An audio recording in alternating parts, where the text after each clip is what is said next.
નિર્ણય જીવનમાં ઘણા લીધા હશે, ઘણા સંકલ્પો, ઘણા ડિસિઝનો તમે જીવનમાં લીધા હશે, પણ તમારા લાઈફનો સૌથી બેસ્ટ નિર્ણય કયો? જે દિવસે પુષ્ટાવીને ઠાકોરજી પધરાવાનું નક્કી કર્યું ને, એ જ તમારા જીવનનો શ્રેષ્ઠ નિર્ણય હતો. નહીં તો જીવનમાં ઘણા તમે નિર્ણય લીધા આજ સુધીના, બહુ મહત્વના લીધા હશે. પ્રભુ પધરા, કારણ કે એ બધા નિર્ણયો સંસારમાં બાંધનારા નિર્ણયો હતા. આ નિર્ણય સંસારમાંથી ઉગારનારો નિર્ણય હતો. અધેર દાન દક્ષ. એટલે મહાપ્રભુજીએ કૃપા કરીને વલ્લભ કુલ આપ્યું, જેના થકી આજે પણ મહાપ્રભુજી ભૂતલ પર. આ નિશ્ચિત વાત છે, જ્યાં સુધી વલ્લભ કુલ ભૂતલ પર છે ત્યાં સુધી પુષ્ટિ માર્ગને ક્યાંય આંચ નથી આવવા દેવાની. ત્યાં સુધી ભગવત સેવા ભૂતલ પર ચાલતી રહેશે, ત્યાં સુધી વૈષ્ણવના વંશજો વૈષ્ણવ જ રહેશે. અમારે કોઈને કન્વર્ટ નથી કરવા, અમે કોઈને કન્વર્ટ કરવા માટે નથી આવ્યા, અમે તો બધાને કન્વિન્સ કરવા માટે આવ્યા કે તમારા શરીરમાં એક વૈષ્ણવનું લોહી વહી રહ્યું છે, તમારા ડીએનએમાં એક વૈષ્ણવની, એ પૂર્વજોની વૈષ્ણવતા વસેલી છે. તમે દુનિયામાં બધે જ ભટકીને આવો, જ્યાં સુધી શ્રીનાથજીને દંડવત નહીં કરો ત્યાં સુધી જીવનમાં શાંતિ નથી મળવાની. કારણ કે તમારો છેલ્લો આશ્રય તો આ શ્રીજીનું ચરણ જ છે. છેલ્લો આશ્રય શ્રી વલ્લભના ચરણારવિંદ જ છે. અને જ્યારે ત્યાં બેસો ને ત્યારે એમ લાગશે કે હવે ઘરે એટલે ત્યાં પ્રસંગમાં આવ્યું ને કે કેમ ચાલે છે? પૂછ્યું કે પેટ ભરીને ખાઈએ છે અને નીંદ ભરીને સૂઈએ છે. તો પૂછ્યું આવું કેમ? ગુસાઈજી પણ પ્રસન્ન થયા. તો કે આવું કેમ બોલ્યા અને ગુસાઈજી પ્રસન્ન કેમ થયા? તો ભાવ પ્રકાશ માં હરિરાયજી બતાવું, પેટ ભરીને ખાઈએ એટલે અનેક જન્મો લઈને ભૂતળ પર આવ્યા, પણ ભગવત સેવા નહોતી કરી, પ્રભુને ધર્યું નહોતું, ત્યારે પ્રસાદી લીધું નહોતું. એટલે ભોજન તો બહુ કર્યું, પણ પ્રસાદ ન લીધો એટલે પેટ ન ભરાયું. પણ આ જન્મમાં ગુસાઈજી અને મહાપ્રભુજીનું શરણું મળ્યું, ઠાકોરજી ઘરે પધાર્યા અને એમને ભોગ ધરીને કણિકા લીધી ને, તો હવે જઈને અમારું પેટ ભરાયું. નીંદ ભરીને સૂઈએ છે. માણસ ગમે ત્યાં ફરે, પણ જયારે ઘરના તૂટેલા ખાટલામાં પડે ને ત્યારે હાથ ઘરે આયા. કેટલી સુવિધા મારે, પણ 4 દિવસ 10 દિવસ 15 દિવસ પછી તો ઘરનો ખાટલો યાદ આવે. એમ જ નીંદ ભરી કે બધે ભટકતા રહ્યા, પણ હવે મહાપ્રભુજીના ચરણે બેઠા ને, હવે નિશ્ચિંતથી થઈને સૂતા છે. આ ભાવ આપણે ત્યાં છે. અને એટલા માટે કુલ આપ્યું, આટલું કહ્યું, કમળ આપ્યું મહાપ્રભુજી. જો આપણે ત્યાં આનો પણ આખો વ્રજ કમલ, એ કમળનું દાન, વ્રજની લીલાઓ શ્રી મહાપ્રભુજી આપણને બતાવી. લીલા હોતી જૂની નાતર, લીલા હોતી જૂની, જો પે શ્રી વલ્લભ પ્રગટ ન હોતે તો સુધારે. આ વ્રજ કમલ મહાપ્રભુજી આપણને નૌકામાંથી 8મું કમળ, વ્રજની લીલાઓ. તમે ભલે ગુજરાતમાં અમદાવાદમાં રહો છો, પણ જો ઘરે ઠાકોરજી બિરાજતા હોય ને તો વ્રજના જીવનને તમે જીવી રહ્યા છો. દ્વાપર યુગને જીવી રહ્યા છો, કલયુગમાં પણ જો ભગવત સેવા તમારા ઘરે હોય છે. કારણ તમે જયારે જાગો ત્યારે વ્રજભાષા બોલાય, કીર્તન ગવાય. આપણે બધા જ કીર્તન સાહિત્ય વ્રજભાષામાં છે. લાલ અને જાગો હો ભયો ભોર, ઠાકોરજીને જે ભાવે વ્રજના વ્રજેશને એ બધી સામગ્રીઓ ભોગ ધરાય. અને આમ કોઈ પણ દુનિયાના ખૂણે રહેનારો વ્યક્તિ જો મહાપ્રભુજીની સાનિધ્ય સેવા પુષ્ટિ માર્ગ પ્રણાલિકા પ્રમાણે કરતો હોય, તે ભલે દુનિયાના કોઈ પણ ખૂણે રહે છે, પણ એ રહી રહ્યો છે બ્રજમાં. એવો પ્રકાર મહાપ્રભુજી આપણને આપ્યો. કેવો સુંદર પ્રકાર. દુનિયામાં ગમે ત્યારે, અને તમારે ભલે અહીંયા જે ઠંડી હોય, વરસાદ હોય, તડકો હોય, પણ સેવા પ્રકાર કેવો ચાલતો હોય? વ્રજનો સેવા પ્રકાર ચાલે. સેવા રીત પ્રીત વ્રજજન કી, જનહિત જગ પ્રગટાઈ, પ્રગટ ભય માર્ગ રીત દિખાઈ. રીત અને પ્રીત વ્રજજન કી. એટલે અમે ઓસ્ટ્રેલિયા અને આફ્રિકા ને જઈએ ને, ત્યાં ઇક્વેટર ની નીચેના પાર્ટ આવે, સાઉથર્ન હેમિસ્ફિયર આવે. એટલે અહીંયા કરતા વેધર સાવ ઊંધી. અહીંયા ભર ઉનાળો હોય ત્યારે ભર શિયાળો આવે. એટલે ઘણી વાર આપણે પ્રશ્નો થાય, શું કરવું? વિવેક રાખો, યથા દેહે તથા દેવે પણ છે. પણ સેવા રીત પ્રીત વ્રજજન, વ્રજ ભક્તોની રીત અને પ્રીત. એટલે દુનિયાના કોઈ પણ ખૂણે તમે રહો છો, પણ તમે સેવા ક્રમ તો વ્રજનો જ ફોલો કરો. એની જ ઋતુ, એનો જ સમય અને એ જ પ્રમાણે તમારા ઘરે સેવાનો ક્રમ થાય.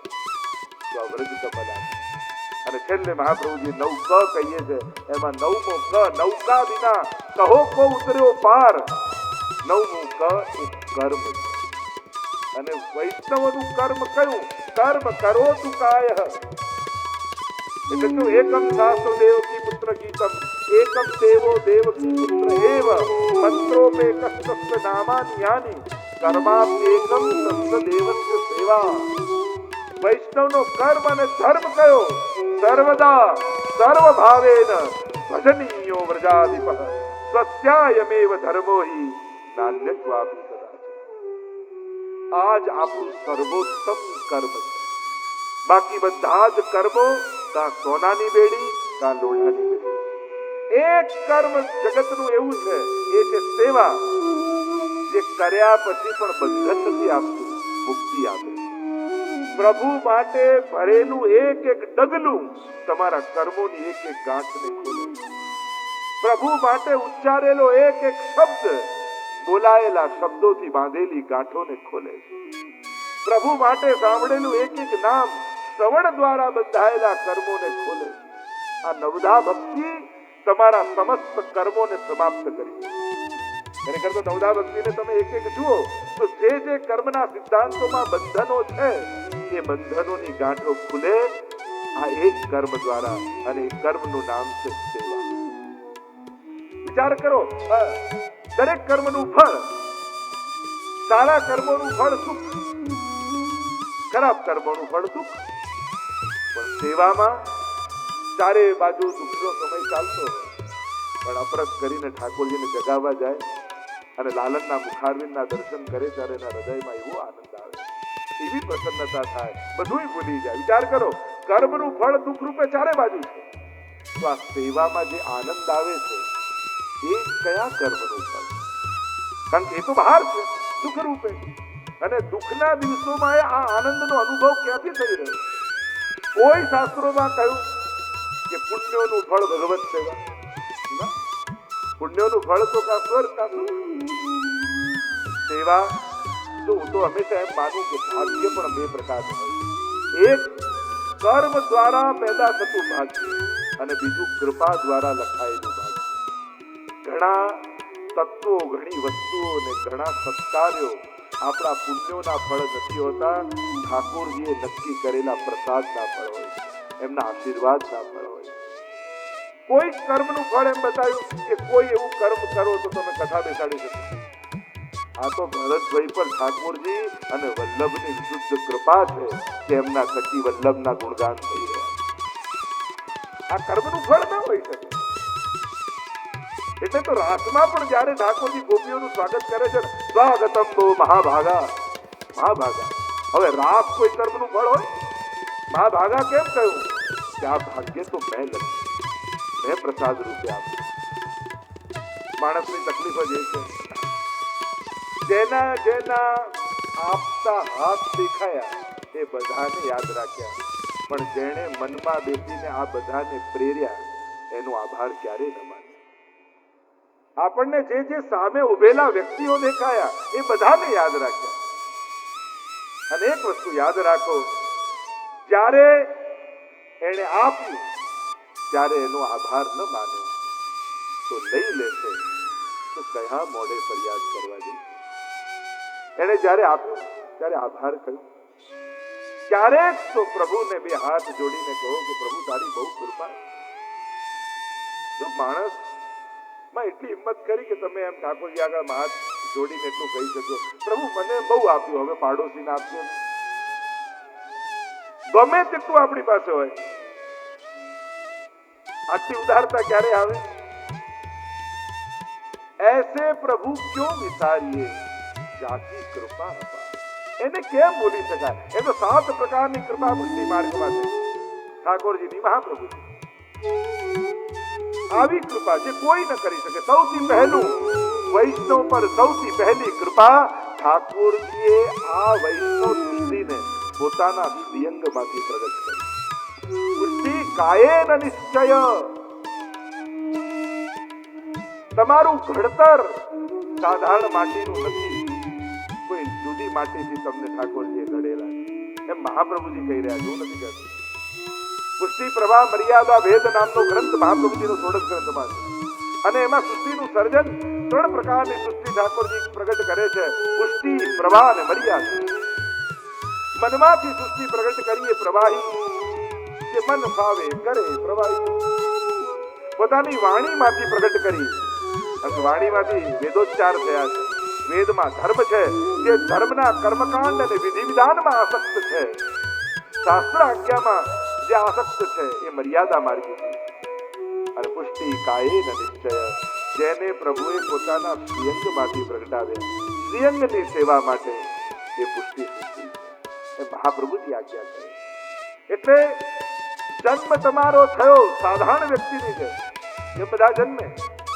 વૈષ્ણવ કુળમાં તમે જન્મ્યા, વાત સાચી, પણ આ કોઈ અકસ્માત નથી કે ત્યાં જન્મ્યા હો તો આ ધર્મ પાળત, પેલી જગ્યા હો તો આ ના. તમે ગમે ત્યાં જન્મત, વૈષ્ણવ જ થાત, ઠાકોરજીને જ માનત, એમની જ સેવા કરત.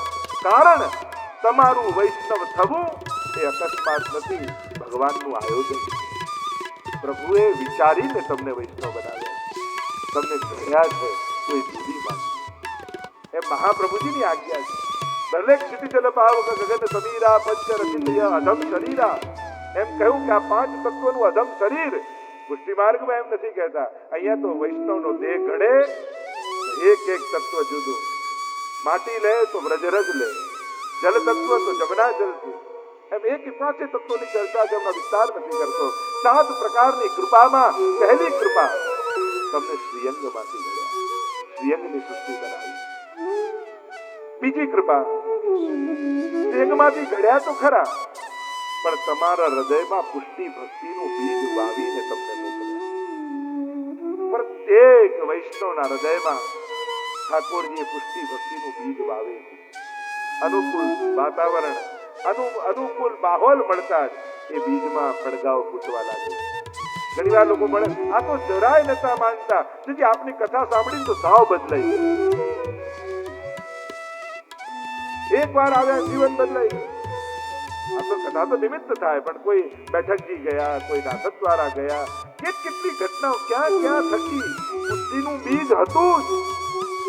વિચાર કરો, નાથક દ્વારામાં કદાચ તમે જાઓ, આજે પણ હજારો લોકો જાય, આટલી ભીડ હોય, આટલા દૂરથી આવ્યા હોય, ધક્કા ખાતા ખાતા હજી તો સન્મુખ થયા ન થયા, દર્શન થયા 1 મિનિટ હજી તો માંડ થયા, અને બીજા ધક્કે બહાર.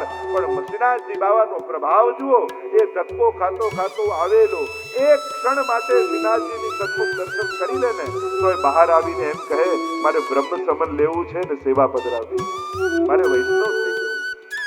આ શ્રીનાથજીનો પ્રભાવ એની દ્રષ્ટિમાંથી પસાર થયો અને બીજમાં પડઘા ફૂટવા લાગ્યા. હું ચંપારણ ગયો, બેઠકથી ગયો, બ્રજમાં ગયો, ઘણા લોકોને હું એવા ઓળખું છું. ક્યાંક ને ક્યાંક કોઈ સ્થાન, કોઈ મહાપુરુષ, કોઈ એમની વાણી, કોઈ એમના વિચાર, કોઈ એમનો ગ્રંથ, ક્યાંક કંઈક સ્પર્શતાની સાથે હૃદયમાં વાવેલા પુષ્ટિ બીજના પડઘાઓ. આ બીજી કૃપા. ત્રીજી કૃપા કરી ઠાકોરજીએ શ્રી વલ્લભની શરણાગતિ આપણને આપી. જન્મ તો મળ્યો, જન્મ એક વ્યક્તિ થઈને જન્મ મળ્યો, સાધારણ મનુષ્ય થઈને જન્મ્યા, માણસ થઈને જાઓ વૈષ્ણવ થઈને. જ્યારે તમે જાઓ ત્યારે લોકો એમ કહે કે એક વૈષ્ણવ ગયા. વૈષ્ણવની કીર્તન છે, વૈષ્ણવની માલા પહેરામણી. એટલે જ જ્યારે પણ વૈષ્ણવ જાય છે ત્યારે એની પાછળ માલા પહેરામણી છે. એને યાદ રખાય, આ જન્મ્યો તો વ્યક્તિ થઈને, પણ ગયો વૈષ્ણવ. પોતાના જીવનને સફળ અને સાર્થક થઈને ગયો. અને આ જીવનનું સાફલ્ય તમે ન હો, અને જ્યારે તમને લોકો ભેગા થઈને યાદ કરતા હોય તો ઘણાને ધંધાની બાબતમાં યાદ કરે, ઘણાને કળાની બાબતમાં, ઘણાને હોશિયારીની બાબતમાં, ઘણાને વ્યવહારની બાબતમાં. પણ જ્યારે વૈષ્ણવતાની વાત ઘરમાં નીકળે અને જો તમને લોકો યાદ કરે, ત્યારે માનજો કે તમે જીવન સફળ કરી. અને આજે આપણા બધાના ઘરનો અનુભવ, આજે આપણે આપણા વડીલોને ઘરમાં યાદ કરીએ. અમારા બાપુજી હતા, અમારા દાદા હતા, આમ હતા, આવા વૈષ્ણવ, આવા પ્રજાતિ વૈષ્ણવ. આ આપણા ઘરના આદર્શો છે. બીજી જગ્યાએ લોકોને સમાજમાં કોઈના કોઈ મહાપુરુષોને યાદ કરવા પડે છે. અને વૈષ્ણવ કુળમાં કેવલ 2 પેઢી પહેલા જાઓ, તમારા દાદા તમારા પરદાદાને યાદ કરો ને, તો ઘરે ઘરે મહાપુરુષો હતા, ઘરે ઘરે ભગવદીઓ હતા, આદર્શો હતા. અને એ આદર્શોને યાદ કરી એમના વંશજો વૈષ્ણવ થઈ ગયા. આ ભક્તિ માર્ગનો પ્રભાવ છે. જે સંતો મહંતોની આપણે કથાઓને સાંભળી છે, વાર્તા, આવા ભગવદી, પણ એવા ભગવદીઓ તમારા કુળમાં પૂર્વજો રૂપે હતા, જે આવું જીવી ગયા. આ ભાવ આપણે કહ્યું, વલ્લભની શરણાગતિ આપણને આપી, મહાપ્રભુજી જેવા ગુરુ આપણને મળ્યા. આ ચોથી કૃપા, શ્રી મહાપ્રભુજી દ્વારા આપણને બ્રહ્મ સંબંધ મળ્યો અને વૈષ્ણવ થવાનો અવસર, શ્રીજીના થવાનો અવસર પડ્યો. પ્રભુ સાથે આપણો હસ્તમેળાપ કરાવે. પાંચમી કૃપા, આપણા ઘરે ઠાકોરજી પધારે, બ્રહ્મ સંબંધ લઈને અધિકાર થયો અને પુષ્ટિ પુરુષોત્તમ આપણે ત્યાં સેવ્ય રૂપે પધારે, આપણી સેવા લેવા માટે. છઠ્ઠી કૃપા, સાધારણ જીવ જે સંસારમાં આપણે રહીએ છીએ, સાવ સંસારીની જેમ, પણ એમાં પણ જ્યારે ઠાકોરજી પધાર્યા તો આપણું ઘર વ્રજ બની ગયું. અને વ્રજ બનાવી ઠાકોરજી આપણા સંસારને પણ અલૌકિક બનાવી દીધું. આપણી શરણાગતિ આપણા ઘરે આવીને દ્રઢ કરી. લોકોને તો ક્યાં ક્યાં જઈને ધરવા જવું પડે, અને આપણે ત્યાં તો ઠાકોરજી ઘરે બિરાજતા હોય અને ત્યાં આપણું અંગીકાર કરતા હોય, આપણી શરણાગતિ દ્રઢ કરે. અને છેલ્લી કૃપા, સાધારણ કર્મવશ થઈને આવેલો જીવ, એ જીવમાંથી દાસ બન્યો, દાસમાંથી સેવક બન્યો, સેવકમાંથી વૈષ્ણવ બન્યો, વૈષ્ણવમાંથી ભગવદી બન્યો, અને ભગવદીમાંથી તાદૃશી બનીને પ્રભુ પાસે ગયો. એક જીવ જે કર્મવશ પેદા થયો હતો, એ ભગવદી અને માંથી તાદૃશી ભગવાન જેવા ગુણો ધારણ કરી અને પ્રભુની લીલામાં પ્રાપ્ત થયો. આ સાધની કૃપા. तो ऐसे प्रभु क्यों विसारिए, जाकी कृपा अपार, अपार कृपा. अरे सेवा करता करता केवल श्री वल्लभના નામનું સ્મરણ થઈ જાય,